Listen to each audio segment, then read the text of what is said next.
hear me if there's like, 50, 100 people watching, but I don't think there's that many. Definitely. No, I don't think it. How many people are you getting like average live streaming? I'm not sure, honestly, but I'll definitely get with you on that information. Okay, just curious. But they must like the health and wellness stuff, I guess. Oh yeah. Oh yeah. Like the health and wellness, the exercising classes, the healthy desserts, that is like everyone's favorite sessions. Excellent. Good. All right. Welcome everybody. Come on in. Nice to have you all this morning. Hi, Carol, Betty. Lovely. Well, and a happy Friday to everybody. It's Easter Friday for us. I forgot that I was teaching today. Well, I'm fine. I'm happy to teach today, and I think we have Friday off. I'm here in Canada, so we have Friday off, and I believe my husband. I think we also have Easter Monday here in Canada, or where in my province where I live. So welcome, come on in. I see McKenna's here again. That's exciting. You probably have some people at your facility joining in again. That's great. Hi, McKenna. Hi, you were a hit yesterday, so we're back. Oh, great. Yeah. I'm so happy about that. And we have a special treat at the end. There's a booklet I give out at the end. So it comes in the post email. Okay. Great. For this one, it's the 7 recipes that we talk about today. So I don't have to write it down. No notes needed. Yeah, you don't need to write. Well, I mean, no, you don't really need to do notes because I'm giving you the full booklet with all the recipes. But yeah, so welcome. We have Max here from support. You'll be able to see him in the chat. If you have any questions or you're having some technical difficulties, let's face it, that can happen when we have computers. But maybe we're all experts now because it's been at least, well, I don't want to say how long it's been since COVID hit and we all of a sudden learned what Zoom was. I didn't know what Zoom was prior. Did anybody else use Zoom before, like last year? I'd heard one of my naturopath did something on Zoom. I can't remember. Like she did not classes, but something with aromatherapy. And I had no idea what she meant. And I couldn't understand how I could connect with her, not in person. But now we've all discovered how exciting it is to see each other we're across the country. I find that really exciting. Hi there. Yeah, it's nice to see your smile. So it says E. Brown. What is your name exactly? Because I've seen you in my classes. Elise. Elise. Okay. And I don't know how to change that from E. Brown to put my first name. You know what? Max can help you with that. But it's actually quite easy. Okay. Max can help you, Elise. Okay, thank you. He'll type in the chat for you. Okay, what to do. Hi, Arnita. Nice to see you. I love it when people put their cameras on. Hi, Ramona. Hello. Hi. It's so good to see people's faces. It's Friday morning. I just I've got my Get Set Up t-shirt on, so I'm feeling pretty excited about that. Okay, let me see. I'm gonna go like this. Make sure you get your water or your hot lemon drink, which is what I'm drinking. Warm water with a little bit of lemon in it. That's a nice little detox in the morning. Or as we are in a healing class, like healing foods, it's a very healing thing. After your liver's been doing all its work at nighttime to detox all the stuff that you've processed, like toxins and, the not so great foods you've been eating, if that's the case, having a little lemon warm water in the morning is a lovely way just to help flush some things out. Okay. Let's see here. So the water has to be warm because I do lemon and aloe vera juice. So should I heat it up? Because I drink it. I don't think it really matters. I always have it warm because, the morning it feels nicer for me to be drinking a warmer drink. But if you've got the aloe vera juice in it, which is lovely, that's a really nice healing thing. You can do it. You can have it at room temperature or whatever temperature you have it at. So it looks like the recording has started already, which is awesome. So that sometimes I do forget. let's get started. Is everybody excited for today's class? I like teaching this one because it's quite a fun one. I like the engagement. So I'm going to start by sharing my screen. We'll get it ready here. So it's loading, it looks like. There we go. So today's class is 7 healing foods, 7 simple recipes. Now, these are recipes either I created myself or someone close to me has shared their recipe. And I will say there are many, many healing foods in the world. There really are lots. But what I picked are favorites of mine. Definitely favorites of mine, but some things that I feel are accessible to most of us, depending on where you live in the world. Maybe it's a little bit harder, a little bit easier, harder, but I pick things that I think most people are familiar with. Oh, you'll find out. Okay, so nutrition is our best defense and offense. It really, really is. And that's what the thing that's so nice about it is that we have some choice in what foods we eat, don't we? I think we do for the most part. If you are in a situation where you're living with other people, maybe have to compromise a little bit. But if you are on your own, you basically get to pick what you want to eat. Okay, so my name is Ravina. If you haven't met me yet, I live here in Canada. I'm on the West Coast, so I'm the furthest west you can go in Canada, in British Columbia.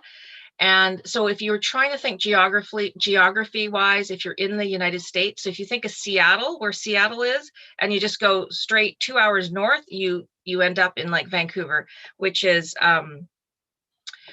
where I'm almost in Vancouver. I'm on the island, so I'm Victoria. About an hour-and-a-half ferry ride from Vancouver, BC. You know, they did the 2010 Olympics here in Vancouver with Whistler. You probably heard of Whistler Mountain. So I've been involved with healthy aging and nutrition and wellness for many years. I did my nursing degree when I was young. I retired from my sort of corporate work 2 years ago, and I just decided to dedicate my time to healthy aging because, well, one of the things that really prompted it was when my mom, we lost my mom quite early. She was only 71. And it was kind of a shock because we were always very healthy or trying to be healthy. And so I've made this my mission to keep working with older adults into their 70s, 80s, 90s, you know, however old you make it to.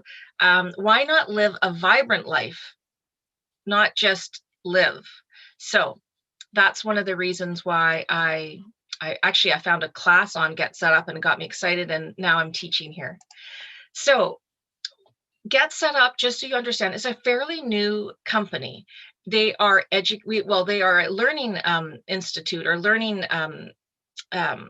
company, and we're here to educate. And the main thing is we're here to learn from each other. So isn't that the best part when we hear each other's questions or their little stories? We try to keep the stories, you know, succinct so we can keep the class going. But isn't it great to learn from each other? I have already learned so much from all of you. So thank you for that. And we are recording the class, as you probably, you can see that little record up in the top left. We do record it. So if you do miss something or you would like the recording, you can ask for that at the end. It takes a little bit of time for them to get the recording uploaded and everything, but they will email, I believe they email it to you. You just send an email to help@getsetup.io. And for those of you who have maybe tried live streaming in, that's a new thing for us here at Get Set Up. We love it. So we have like a TV channel. We've got, I think sometimes we live stream into our Facebook group. And it's exciting because we have more people able to like tap into the class and say, I was a little nervous to register. I didn't want to maybe show my face on Zoom, but I'm going to live stream in and see what this is all about. But the exciting news for all of you that are here, you get the special gift at the end of the class when I email out the beautiful booklet with the 7 recipes that we're going to talk about today. So that's the bonus for being here in the class. And for all of you live streaming, hello, and please come register next time. And lastly, I just want to say we don't get paid or any kickbacks for any products or services I talk about. And I do talk about a lot of different ones that I like. So keep that in mind. All right, so today we're going to learn and understand the healing power of food. Is there anybody here that's taken this class with me already? Because sometimes we have people that take the class a few times just to kind of get it into their brains, or they just enjoyed the interaction in the class. I've had the class before and I enjoyed it, and I just Okay. want to get more information. Great, Elise. That's awesome. And I got see your name up there now. So I'll remember what your name is. And we're going to talk about 7 healing foods that I think are good for vibrant living. So when I say vibrant living, I mean like living your best life, not just kind of living. You've retired, now it's like, I don't know, you're feeling, you don't know what you're going to be doing, all that kind of stuff. And you're getting the 7 simple recipes. So let's get started. I have a question for you all to start. And I love when I get answers with this because I learn so much. Does anybody remember back, maybe when you were younger, maybe something your mom used or your grandmother or a relative, it's usually a relative that says, oh, I've got a remedy for that. And they pull out something and say, this will be good for your cold, or this will be good for, whatever. Does anybody have anything that they might have used, or even recently, currently? Oh, well, for my mom, she would use like rock candy and just put a little bit of whiskey in there. Oh, just a tiny bit. Okay. Tiny bit. And then that was good for colds. And then she would put some kind of ointment on our chest. Okay. And then she'd wrap it with a cloth. Yes. If we were had a lot of congestion in the chest. And then we got castor oil. She would yes. keep it. Okay, what did we use? So my grandmother used to use castor oil, and I remember seeing it in my mom's cabinet. What did you use it castor oil for? Was that for congestion too? No, castor oil was for your digestive system, but it had to be cooked, because if it wasn't cooked, I guess it would really, really cramp you really bad. Okay. So it was 7 of us, and then my oldest brother had 12 kids. So she would have all of us. It was about almost 20 of us. Oh, and boy. We'd smell that castor oil smell. Oh, and yeah. Crying. Oh! Oh, yeah. Well, thank you. It was like a laxative. Okay. Yes. Okay. That's probably what it is. Okay. Great. Thank you, Arnita. Because I was wondering, I mentioned castor oil in one of my last classes, in this class, and I couldn't remember why my grandmother had it, but it must have been for something. So that sounds like maybe it cleaned you out, like got the pipes and everything moving. Okay. Wonderful. When I was growing up, the thing was sulfur and molasses. Okay. Sulfur and molasses every spring you got that, and whether you gagged on it or not, you had to swallow it. Oh my goodness. Isn't that interesting? So it's been around for a long time. I have another class that's going to get on the schedule soon, hopefully, and it's called Natural Remedies.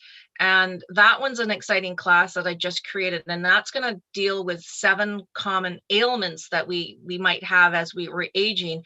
Like, I'll give you a hint, like one of them is like high blood pressure. Like, how can I naturally help my high blood pressure?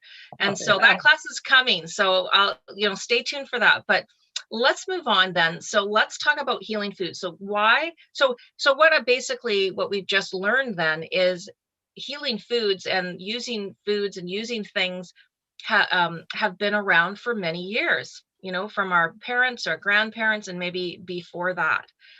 So healing foods, we look at natural nutrient dense foods, and they're known to help protect us, mitigate, and even cure some chronic illnesses. It also helps to slow down the aging process, which that's awesome, and help promote longevity. So give us those extra years. Now, when we say nutrient dense foods, is everybody familiar with what that means? Nutrient dense. Not too heavy on the foods, something light. Well, I mean, if dense means to be real thick or heavy, and then nutrients, so foods with a lot of nutrients in them.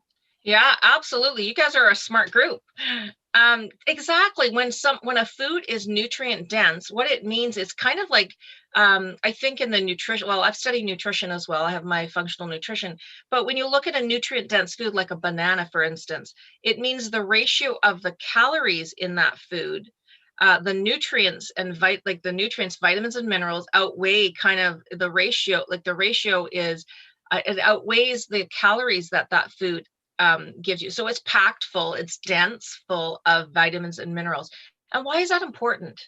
You know, we want to eat nutrient dense foods. We can't eat, well, hopefully we're not eating like 4,000 calories every day just to try and get all the vitamins and minerals our body might need. What if our stores are a little low with calcium, or our stores are a little low with selenium, like another mineral, or vitamin E? You know, our eyes like vitamin E, for example. So when you eat nutrient dense foods, so here's the trick, and I learned this in nutrition. I didn't understand it until my teacher explained it this way. When you eat anything that goes into your mouth, your body has to process it.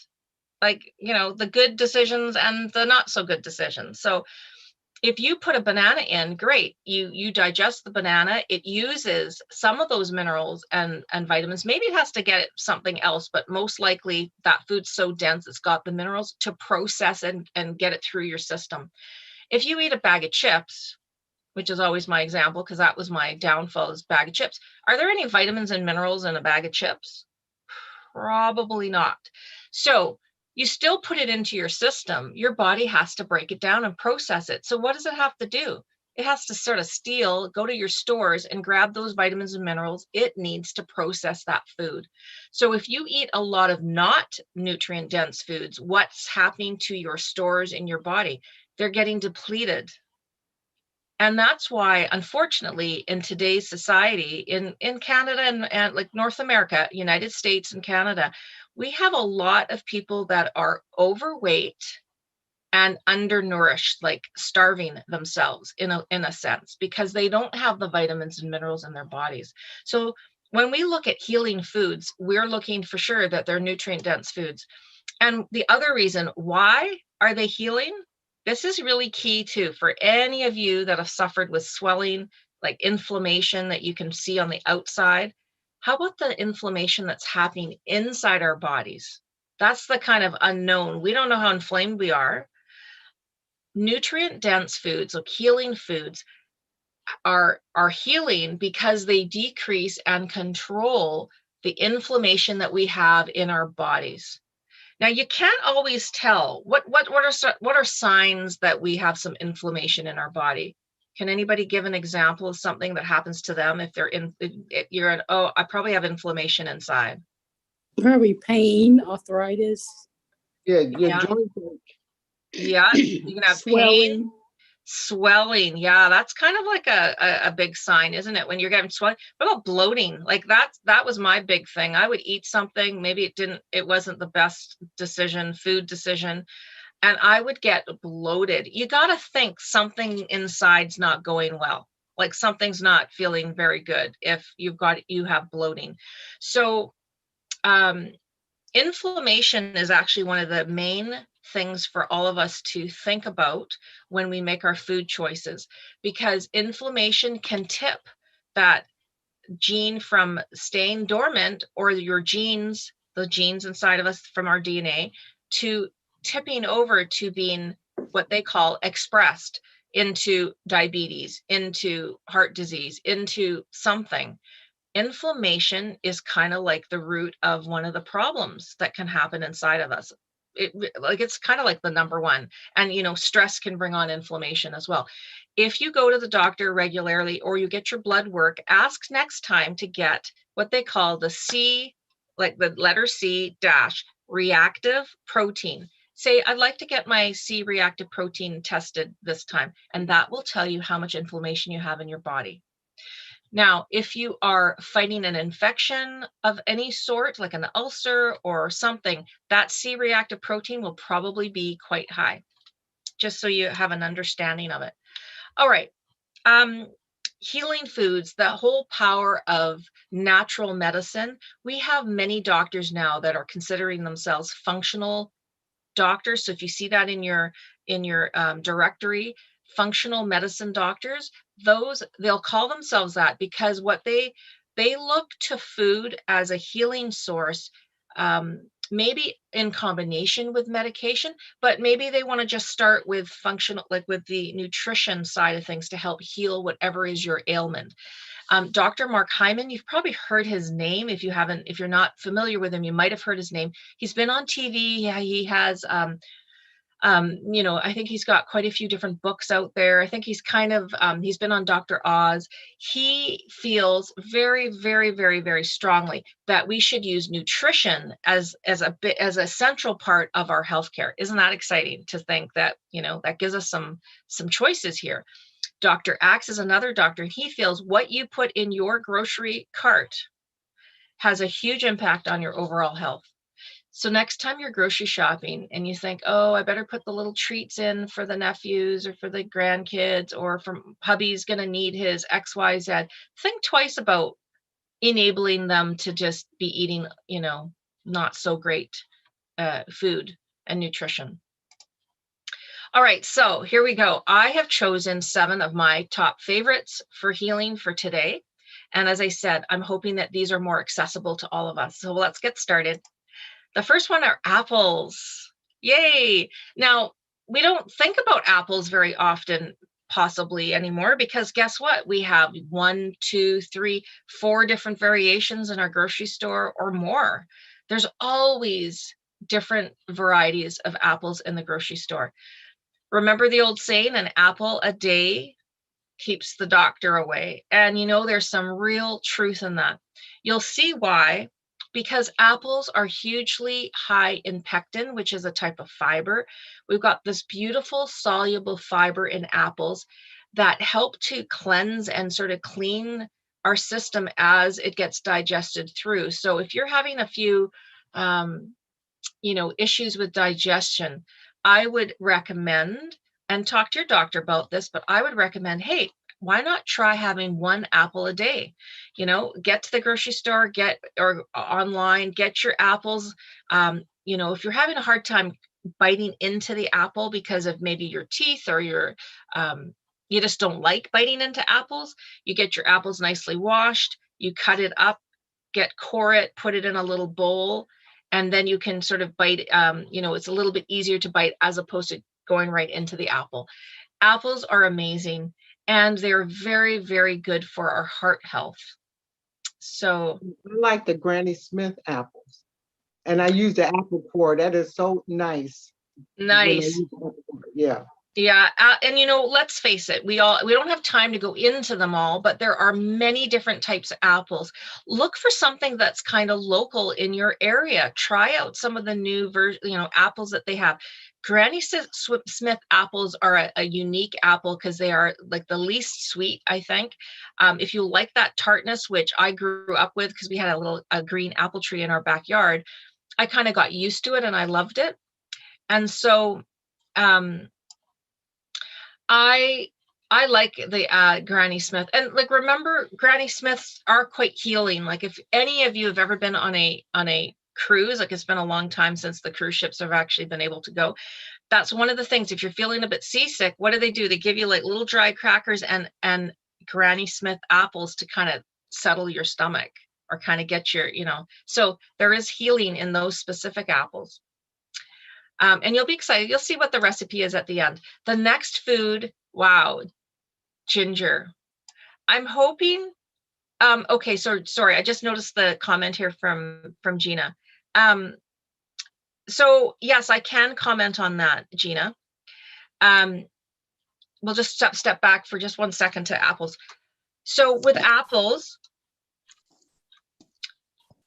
I would recommend, if you can afford to do it, or is to buy the organic apples. Why? Because apples are one of the crops that are highly sprayed with pesticides and that, because there's so many little bugs and stuff that can eat apple crops. So if you can afford organic apples, I would suggest going for that, because if you don't clean your apples, great. And even if you do, there is that residue of pesticide that can be in the wax on the outside of the apple. And, they say, you know, the apple peel has lots of nutrients in it. So if you can at all like keep the peel, then you're getting more nutrients and more fiber. So yes, that's how I would suggest to try to limit eating just the regular apples because of the residue that can be on them. All right, Thank so you. you're welcome, Gina. So with ginger, if you think of ginger, the compound in ginger, it's easy to remember. My husband said, sounds like it's made up, but it's true. It's called gingerols. That's pretty easy to remember because it sounds like the word ginger. It's not made up. That's the compound, gingerols. That gingerol has this unique ability to get into when you eat it, it goes to your digestive tract and it goes into the receptors, little receptor spots. That is where if you're going to feel nauseous, that it stops the nausea and it helps to aid your digestion. Now, if you didn't have the ginger, that whatever that is that kind of makes you feel a bit nauseous, like say you're on a boat or you're taking a long bus ride or you're in the car and you're sitting in the back and it's like you're starting to feel sick. Ginger has this ability to stop that feeling of sickness. And the best part about it is you can take the ginger like before you go on the trip. So it's preventative. It gets in there, clogs up those or takes up those receptors. And now you're not going to feel as sick. I think about bus rides. I think about being in the car in the back seat and being on a boat one day when we can get out there and cruise again. But ginger has been around for ages and ages. Asia, other countries have used it to relieve nausea and to aid in digestion. And today's modern science agrees wholeheartedly about that. So if you can tolerate ginger, now for some, ginger is quite is a quite strong flavor at first, or can feel like for a child too, it can be quite hot. Just, you know, use a little bit, chop it up a little bit more, put it in your stir fry. There's many things. And somebody did ask about any cancer remedies. Joanne was asking or some about that. Yes, absolutely. Ginger is known to be cancer protective. So meaning protect you from cancer, because that ginger really helps in our insides. And one of the other big things about ginger, it helps with inflammation.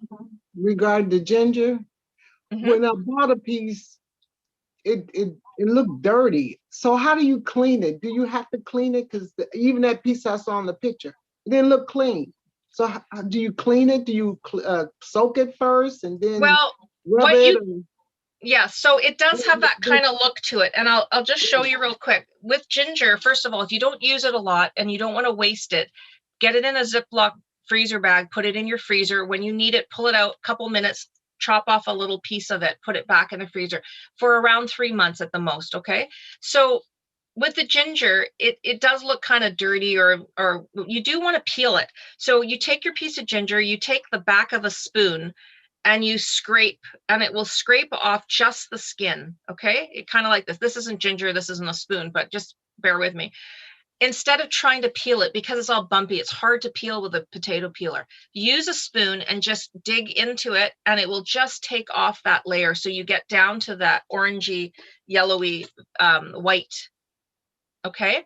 Some people chop it with the skin. Is it wrong to? Because what I did was I put a little bit of just a little touch of dishwashing liquid in and soaked it, then scrubbed it with a scrubber. Yeah, that I use for vegetables. You could also do that. You could try it that way as well. Somebody had taught me about using the back of the spoon, and then you don't waste all the ginger, because the ginger is usually pretty small, and you chop it really small as well. But there's different ways. But it is, out of all 7 of these ones that I'm giving you, this is like the top 2 of healing for many things. So some, cancer protection, arthritis relief. Some people get arthritis relief from ginger. It also is an anti-inflammatory, helps to bring down the inflammation. So put it in a Ziploc bag if you're scared, because it's a root and it will go bad after a while. You can't just leave it in your like bowl with onions forever and ever. It can kind of go bad. So think about that with ginger, and if it's new to you, because for me, it is kind of a new thing. Like when I was young, I didn't like it because my mom used to put it in some of the food, and if I ever bit into it, I was like, ugh, yuck. But I've changed my mind now. It's so helpful for you. So the third one is, I have a question about Sure. the apples. Sure. The organic is so, is really expensive. I know. Is it, if the choice is between getting just regular apples, or not getting apples because they're too expensive, are the regular ones that bad if you wash them real good? I can tell you that my body is now so sensitive to it that I can't eat a regular apple. I can almost even smell the pesticides on it. Now, I'm not saying all are like that. I would go, if you can, buy local, because they haven't maybe sprayed it to death and it's been traveling and doing all this stuff, and they've added more stuff to it just for the travel purposes. So if you can get local apples, go for it. You can take, you can get vinegar and water. There's things to clean our fruit and vegetables. Look into that. And if you can't afford the organic, or you don't have a neighbor with an apple tree, that's like, I live in a place where there's lots of little hobby farms. I actually, get stuff like locally from like a friend gives me goji berries, and like, also I'm so lucky I get plums, and they're not sprayed because they're in their backyard.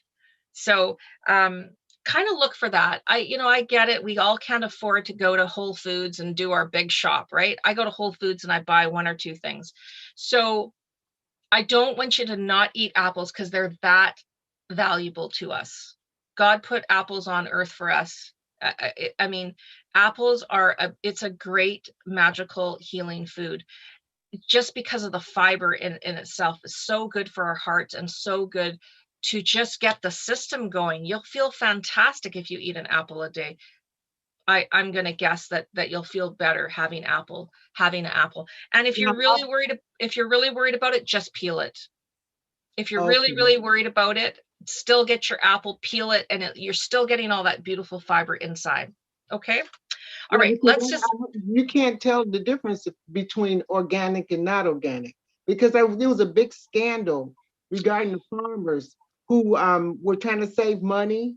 Yes. Okay. Well, yeah. You don't know the source. So a lot of the farmers were putting organic labels on it, and it was actually from a regular crop. Yeah. And you know what? Unfortunately, in the food industry and any industry, that kind of stuff can happen. And it's really sad when it does. So be aware where your stuff is coming from. If in spring now with farmers markets, go to the farmers market, talk to the farmer, talk to the individuals and say, where does this come from? When I see apples on sale in my grocery store and I go there and I see that the little sticker is saying it's from somewhere else, when this is what it was supposed to be, these apples from up in our interior, I go and talk to the produce guys. Don't be afraid to ask. This is your life, right? Think of it like this. I want you guys to think about this. Our bodies, this is it. Like, if we don't take care of our body, like, this is the only place we have to live, our one body. We don't get a do-over. So why wouldn't you want to do the best you can to stay healthy and have a healthy body? Nobody believe me, as a nurse, I saw people sick and in the hospital and not doing well and in chronic pain for years and years. We don't need that, and we don't want that for ourselves or our loved ones. So let's just, think of our bodies as, this isn't a do-over. We don't get a do-over. This is it. So there are little hacks you can do. So peel the apple if you're worried, especially if you've got young kids and they're eating apples. If sometimes organic apples actually go on sale and they're cheaper than my regular apples in my grocery store. So look out for stuff like that. Okay. Jumping to garlic. That's our number 3 one. Garlic has a therapeutic compound in it. Like ginger had gingerols. Garlic has allicin. Allicin is amazing. This is when people eat garlic, it's antimicrobial, which means an antibacterial and antiviral. So anti helps protect you against the microbes, the bacteria, and the and any kind of viruses. So in the back in the day, we used to have garlic. If somebody had a cold or an infection, you would be given garlic. Gina's mentioning about being cautious with if you're on any kind of blood thinner. So if anybody has like Coumadin, there's warfarin, any blood thinners, there are sometimes contradictions with certain foods. So before you start going hog wild with anything, you always talk to your doctor, right? Talk to your doctor and say, hey, with my medications, is there anything that I should be worried about? Like, for example, my dad is on cholesterol, on Lipitor. He's not allowed to have grapefruit because grapefruit can affect the effectiveness of his certain medications. So the other person to talk to, if you haven't thought of it, is your pharmacist. Do you know those people are super trained and brilliant people usually that have done their training for pharmacy? They know everything about the what contradicts with the medication. So talk to them as well. But I'm giving you a list of 7 healing foods. We're all individuals, so you want to double check and make sure that it's okay with what you're taking for medications. But thank you for that. Okay, garlic, we've used it for cardiovascular health. It's been used for cancer treatment and prevention. So to answer the question prior, garlic can be very healing that way. It also helps to control hypertension being another word for high blood pressure. I talked about the colds and infections. We've got that, and also has been used for prevention of neurodegenerative diseases. So diseases of the nerves, and they have used for maybe preventing getting like Parkinson's and things like that. But it's just a very healing natural food. It's quite delicious tasting. I haven't really met anybody that doesn't like garlic, but there could be, right? There could be, but it's a lot milder than, say, that flavor of ginger. And look at all the powerful benefits you get from it. I have a question about garlic. Sure, Betty. Okay, is the garlic that you get in jars as nutritional as the fresh? Okay, I will answer that question for you because I just did a little test and bought some at Walmart. It came on a tray and they were all peeled. It was all peeled garlic. I thought, oh, that would be so much easier. I can tell you from personal use, it is not as potent and as delicious as fresh, because it's like factory, they've peeled it. I don't know where the garlics come from. They're sitting there. I've chopped it. I've put it in my food. I've tested just tasting it even raw. It doesn't have as beautiful as a flavor as if you were to get it in the bulb and do it yourself. I'll give you another example. You know how when you have fresh strawberries in June is the month what we have strawberries here in Canada, beautiful natural local strawberries, the flavor, you get that beautiful strawberry flavor versus those big honking strawberries that you might get mass produced in the grocery store out of season. The difference in taste, you might see that with your the garlic fresh versus how I was talking about. Now in the jar, because they have taken the fresh, chopped it, cured it with whatever oil and put it in a jar, that might be quite good. So test it out. See if you like the flavor of it. You'll know right away when you cook it. You cook with that, Betty. But the fresh peeled sitting in a container, like I got it actually at Walmart, was not as good as my fresh ginger. So maybe try the bottle. It certainly helps to make it easier when you're cooking, for sure. Okay, the next Is there a difference between the nutritional value, whether it's raw or cooked? Does that change? Well, ginger is one of those that Talking about garlic. Or sorry, garlic. Sorry, I meant to say garlic. Garlic is one of those that in the raw crushed form that the compound is really released, so finely chopped and chewed. So if you're going to do a marinade, say for steak or for fish or something, you put that fresh garlic in there, it's a quite powerful, more powerful than when it's been cooked. So yes, to answer your question, if you can do it that way, that's why people do the raw. Some people put raw ginger in their juicing. Keep saying ginger, raw garlic in their juicing, because there is more powerful benefits when it is raw. All right, we're going to move along here so we can get to the recipes. So blueberries, powerhouse antioxidants, and that's got that beautiful deep blue color. blueberries have this amazing way to get into the body and remove free radicals from the inside of your blood. And it protects you in so many ways, including, they say, including cancer. There's been studies that say that blueberries can help you with that. Blueberries are amazing. Buy them fresh, buy them frozen. Flash frozen is totally acceptable. Pull it out, put it in your oatmeal, put it in your smoothies, eat them fresh, make a dressing out of them. There's lots of things that you can do with blueberries.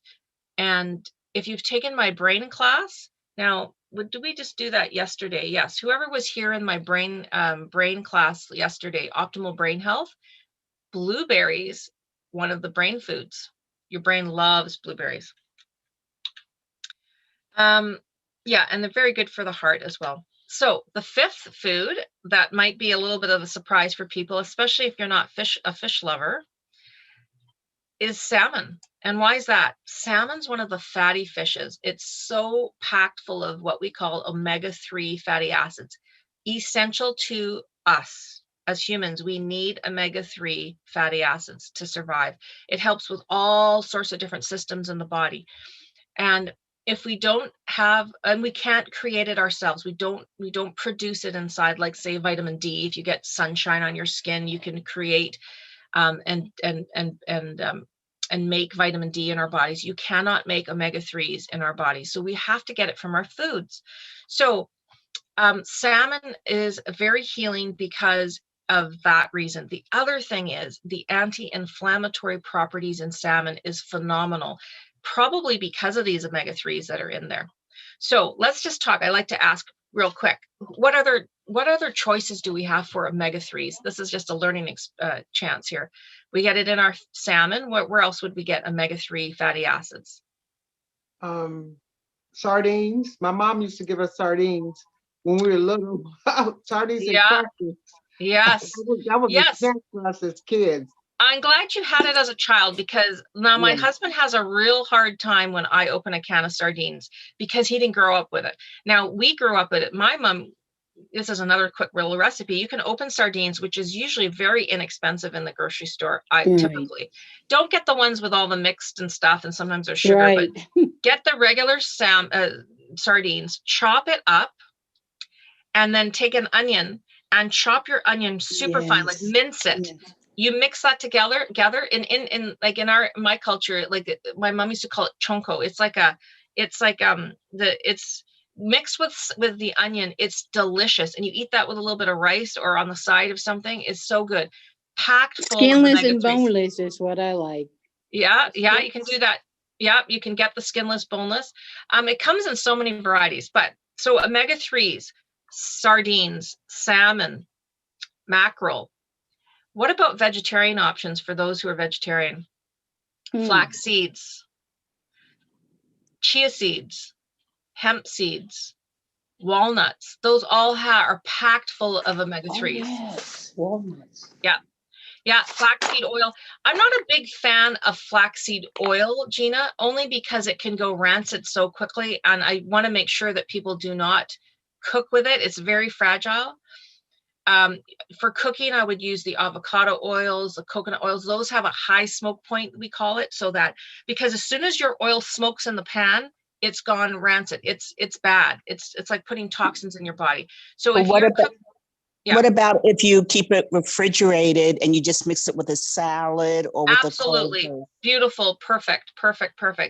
I like even my olive oil. I don't cook with olive oil. I love olive oil, but I don't cook with it because it's easy to cook it, like get the heat up too high, and now you've smoked it, and now it's oxidized, and it's like putting toxins in your body. So try not to do that. Use coconut oil. Use butter. Has a high heat smoking point, and so does avocado oil. So be careful with it. But flaxseed oil, I use flaxseed meal in stuff. All right, let's move on here. So we've got our salmon, just packed full of vitamins. I can't say enough about how beautiful, how good it is if you can get a good source of it. The sixth one is avocados. And you may have heard me talk about avocados in other classes, but they are like a wonder food. They really help to reduce inflammation. So if you're feeling like you're sort of swollen or bloated, put a little bit of avocado in your diet. You can smash it onto toast. That's one of my favorite ways. I actually take chunks of avocado and put it in my hot soup. I learned that from Mexico when I did a trip there. They have lots of beautiful avocados. They chop it up and put it in their vegetable soup, and it just like melts in your mouth almost. So if you're kind of not a fan of avocado and you're trying to find a way to have it, try doing it that way. Avocado can help prevent cancer in studies, it has shown, and it's packed full of vitamins. And the best part about avocados is the fiber. You get that beautiful, smooth, soluble fiber that your body craves to have, because a lot of us are low in fiber. What about if you have high cholesterol?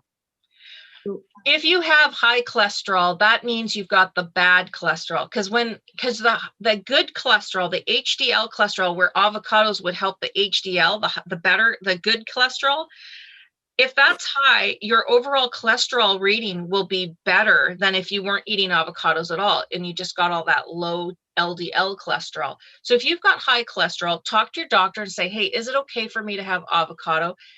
If they have read and know the nutrition, they'll say, yes, that's the good cholesterol, because we need good cholesterol in our bodies to survive.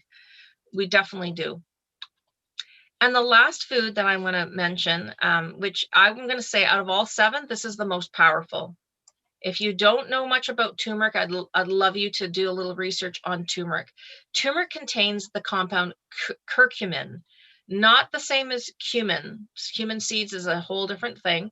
Curcumin, and it's got similar benefits to that of garlic, the allicin and the garlic. So all that antimicrobial, antiviral benefits. And they've done study after study after study. Turmeric is one of the leading natural remedies for inflammation. Now, I've had people in class before that have said to me that they had knee problems and knee swelling, and their doctor agreed to try turmeric pills. And they had these turmeric pills and their inflammation came down drastically. Like, it is so good for inflammation. The recipe I'm going to share with you is a special recipe, and it takes 2 teaspoons of turmeric in this recipe. So keep that in mind. Okay. So I'm going to stop sharing for just a sec.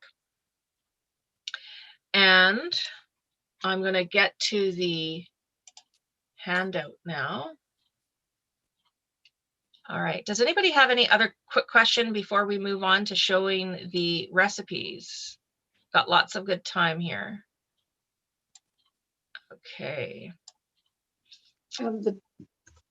Betty, you want to ask something? Yes, the turmeric, is it sold in other ways besides the spice form? Yes, I mean, you can. I've seen it in the produce section. The turmeric is also a root, and it looks kind of like ginger. It's a little bit thinner looking and a little bit more orangey, even the outside skin. It looks very similar to, actually, I think there's a picture. It looks very similar to ginger.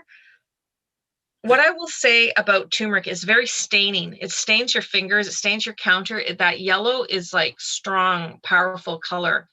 So I suggest buying it in powder. This is one of those things that is just as powerful and good in a powder form. You can buy organic turmeric. You can buy turmeric from, different places. There's, certain countries that really say that their turmeric is like the best. I mean, do some research on it. Depending on where you live, you might be able to get something that's more locally grown, maybe. But you'll see. Now, I want to share. Am I sharing my screen yet? No, I don't think so. Okay, I think I'm sharing now. Am I? Can everybody see the screen with the 7 Healing Foods recipes? Yeah? Okay. Okay, so this is the little gift I'm going to give you guys.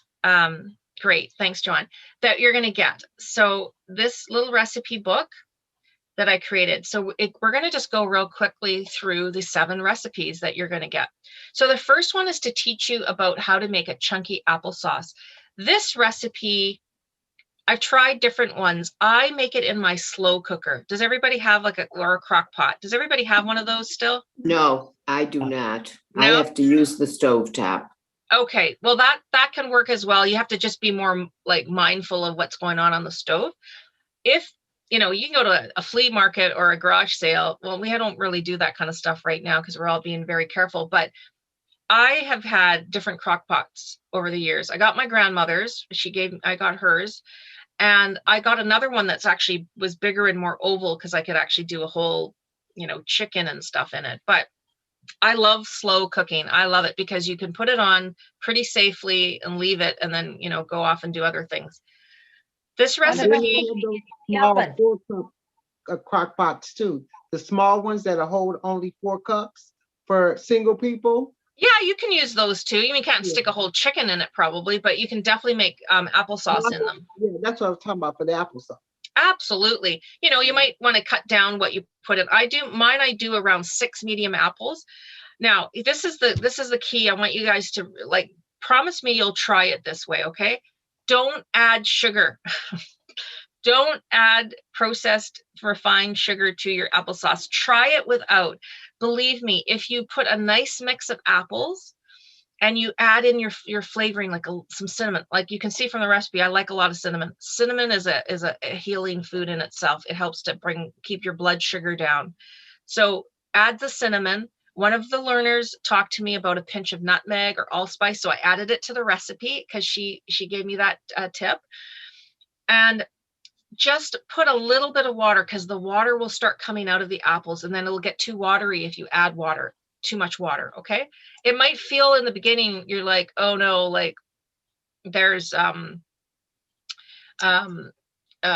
enough water, but just give it a little bit of time and the water will come out of the apples. The sugar, the natural sugars in the apples will come out as well. And you'll find that your applesauce has a beautiful flavor and that you didn't need to add all that refined sugar. Most of us just add the sugar right away. So then how do we even know? You know, in the end, if it's a bit too tart for you, then adjust it. But why add the sugar? It's like, you know, you make a beautiful meal for somebody and they start like this with the salt shaker on the food and they haven't even tasted it. Like, remember, you know, taste your food first. So same thing with this. I'm giving you a little a hint here. Try having different apples. You know how when we make applesauce, we go, oh, I got all these extra apples and they're all the same apple. Just mix it up. Try and mix a couple apples and you will find that your applesauce will have a more wholesome, full body flavor. Kind of like, I guess, if you were making wine, right? Like it's a more full body if you use different types of apples. All right, the ginger. Oh, I thought in the picture it had. So who was asking? It was it Betty you're asking? Sorry, this is the ginger. Wait, I think in the turmeric one, I might have a picture of the turmeric. So this recipe, I made a tea because let's face it, if we're like going to go out on a trip or we're going to do something and we don't have candied ginger around, this is a lovely way to get that ginger protection from feeling nauseous, is in a little tea. And I do a little bit of lemon, a little bit of honey for taste. This is a beautiful little recipe, easy to take. So that's the ginger recipe. I have a fun recipe for garlic because garlic, you know, we can put garlic in so many things. But this is a garlic mashed potatoes. Now, maybe for Easter or, you know, if you're celebrating and you're doing something different, it reminds me of the big steakhouses, you know, the expensive steakhouses you go to and they make this beautiful creamy garlic mashed potatoes and you think, oh, I can only have that when I go out for this dinner. No, you can make it at home. So this recipe is going to teach you how to take your clove of garlic, like here, and roast it. And a lot of us might not know how to do that, but this is a beautiful way to roast your garlic. And then you can even eat one whole thing of garlic. When it's roasted like that, you can actually eat it. It's so delicious. So here, this recipe, it's sort of 2 pages because there's a few steps, but I like to use the Yukon Gold potatoes, but you can use russet potatoes. That's sort of the basic one that most people use, but I like the yellow ones. And I've added a substitution. If you don't eat cream, I put a third cup of cream. If you don't have that, you want to use your Greek plain yogurt. You can. Sour cream works. If you're vegan or dairy free, you can use one of your vegan alternatives. It's just something to give a little bit of the creaminess. But don't worry, you're all going to get this as a PDF, which is a printable form, so you can have your own little booklet. So not to worry about that. Okay. And then blueberries. I made you this fun blueberry vinaigrette dressing recipe, because we all eat blueberries often just plain. You know, we eat them and we love them. So this one has a tiny bit of balsamic vinegar, a little bit of honey. This is a taste as you go, like mix it. What's missing? You can add a little bit more salt. You play around with it. It makes this beautiful vinaigrette that you can put on fish for something different, on chicken. Goes really nice with chicken and fish, and of course in your salad. So you say you have a friend over, or you have somebody, you're making a nice lunch with a beautiful little salad. Even if you've got a little bit of seafood maybe in your salad, you put a bit of this blueberry vinaigrette and it goes really nicely together. You do kind of need one of those blenders, because of the blueberries, you need to like really mash them down. And also I've explained here what emulsify is. Emulsify, if you do not put the oil in because you're trying to like watch your diet or something, it's not gonna come together smoothly. That's what that emulsify means. You always have to add a little bit of fat. So another little tip for you, if you make smoothies in the morning and you're trying to add a little bit of, spinach or other stuff, put in a little capful of the good coconut oil or some kind of fat. When you blend up your smoothie, it will come together more smooth and be more delicious, because you've got that little bit of good fat. So the healthy fat to help blend up that smoothie. So, All right. but if you're using flaxseed meal, that's okay, right? I put flaxseed meal. I actually take it straight in water first, like warm water as before my smoothie, but you can put that in there. But just having the liquid oil, the oily, that feel, that's like, if you look up the word emulsify, it just helps to like bring it all together better. If you're having troubles with your smoothie and it's a bit chunky or it doesn't feel like it's smooth enough. The salmon recipe, I kind of gave you a nice salmon recipe for those who maybe don't eat fish a lot. This recipe, one of the learners made it, and she said her husband absolutely loved it, because he's not a fish guy, but he loved it. Because see, look here, the recipe's got a little bit of Canadian maple syrup, well, or any syrup, but the real maple syrup, a little bit of orange juice, soy sauce, the garlic in there. It's just a delicious, it makes this salmon absolutely delicious. And then, now, is there any better type of salmon? I live in Ontario. We get basically Atlantic salmon, but it is farm salmon. Is that okay? You know what? Salmon is, obviously the more you can get the wild caught salmon is obviously number one, is the wild caught salmon. But you try your best to get what you can. But I mean, if I had a choice, I would go with wild caught versus like a farm salmon. But do your best. Can I just make a comment about that? My husband was a professional fisherman, strictly salmon, and he told me never buy farm raised salmon. I'm just throwing that in. He said the only kind to buy is wild. I once bought the farm raised, and it was very good because it had a lot of fat in it. But it's also what they feed the fish and what the fish eat. So no, you're right, Grisha. Thank you for that comment. Honestly, always. like I try not to make this so difficult for people. We're all, a lot of us older adults are on fixed incomes, and it's not that easy sometimes. So I just try to give alternatives. I mean, understand totally. Yeah, so absolutely. If you even in canned salmon, if you get the wild caught wild salmon, sockeye salmon is so beautiful, that rich red color. But anyway, so do your best with that. Guacamole is a recipe I've given you with the avocado. This is actually from Mexico. I took this recipe, or got this recipe shared to me from somebody who actually made it for me in Mexico, somebody who's a cook there. And this is how they do it. It's so beautiful with the red onion in it, the cilantro, if you like cilantro. Beautiful recipe. So it's got all the how to put leftovers, because you know how it always goes bad, it seems. And then the very last recipe is Sarita's my mom's name. This is a very special recipe. Max, you might like to see this one. So this is my mom's yellow dal recipe. She gave me this recipe. She taught me this recipe as my very first sort of Indian recipe when I was a child. And it is it's like a pea soup. For anybody who's not familiar with what dal is, it's like a pea soup. You can eat it with bread, rotis, rice. So here's like a picture of it. And this is my mom's delicious recipe. What I did add to it just before we end here is I added a little bit of black pepper. The reason I did is a learner taught me this, and then I researched it. Turmeric, because it's good as an anti-inflammatory. If you add black pepper to turmeric, it helps to absorb the turmeric more into your system. So that was a tip from one of you. See how we learn from each other. Here's proof that we learn from each other. So I added in half a teaspoon of a black pepper. I might tweak that to like quarter to half teaspoon because it might be a bit too much for somebody. So that is the recipe, the last recipe. It talks about purified water. What is that? Yes. Okay. So when I was studying nutrition, I was really, really big on where our water comes from, and purified was more like filtered water so that we'd have some really like a decent water.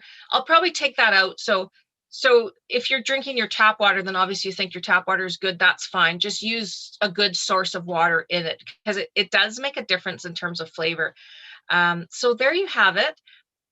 Those are the recipes. I hope that you enjoy them, and please let me know how you do with the recipes. You will get an email from me shortly, and I want to thank you all for being here. Anybody who has a question that has not been answered and would like to just stay back for a minute, I'm here. I have another class in half an hour, but I can stick around for a minute or two if you have a question.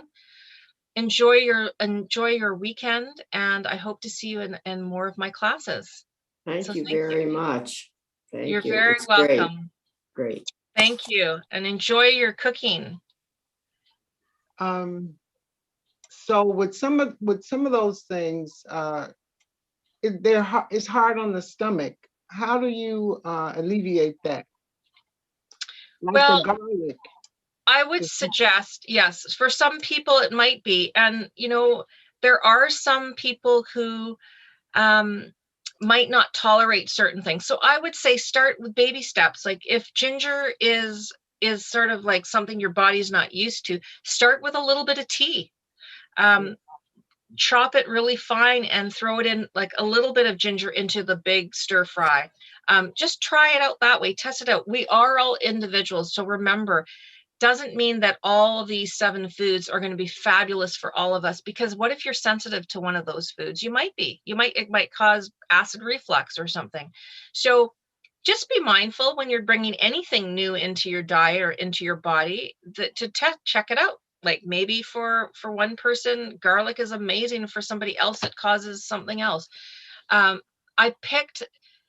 What I've learned in the things I've studied in nutrition is typically the foods that cause us allergies are the like later foods, like foods that haven't been around for millions of years. People have been using garlic and ginger forever and ever. Some of these newer foods might be what causes some intolerances. So keep that in mind. Like wheat, for instance, I'll use wheat as an example. A lot of people get bloating from eating wheat. Wheat's something more recent. We didn't have that thousands of years ago. At some point, maybe they ate it because they were starving. So they went and ate these stalks of wheat, just like from the field. And then later on in life, they decided, hey, maybe we can do something with this. And they started processing it to death. And now we've got flour that's been so processed. Some of us can't tolerate it. And we don't even realize that it's killing our insides, eating a lot of bread or eating the wheat. Can you overdo it? Because what I do with the turmeric, I make a spice jar. And I mix equal parts of turmeric, cumin, cayenne pepper, garlic powder, black pepper, red pepper, and that's what. Yeah, so you make a nice mix. Together. You're right, mix it together, and I put it on all my meats. Lovely. Stews and everything like that. Very nice. I do get gassy though. Well, I mean, like gas sometimes is if you've increased something like, if you start increasing, eating a lot of vegetables and your body has to adjust to what you're eating. But I don't think you can really overdo turmeric because first of all, you can't eat it in large quantities. It's quite a bitter spice. But you know, play around with it. Like the thing is that we forget, if we really listen to ourselves and our intuition, our bodies, our little message will tell us if this is good or not good for us. We just forget to listen sometimes. Okay, so thank you, everybody. I'm going to head out because I'm going to get ready for the next class. What am I teaching next? Thank you very much. Oh, Thank you're you. welcome. I'm teaching heart health next. So if anybody would like to join there. Okay, thank you. Take care, everybody. Bye-bye.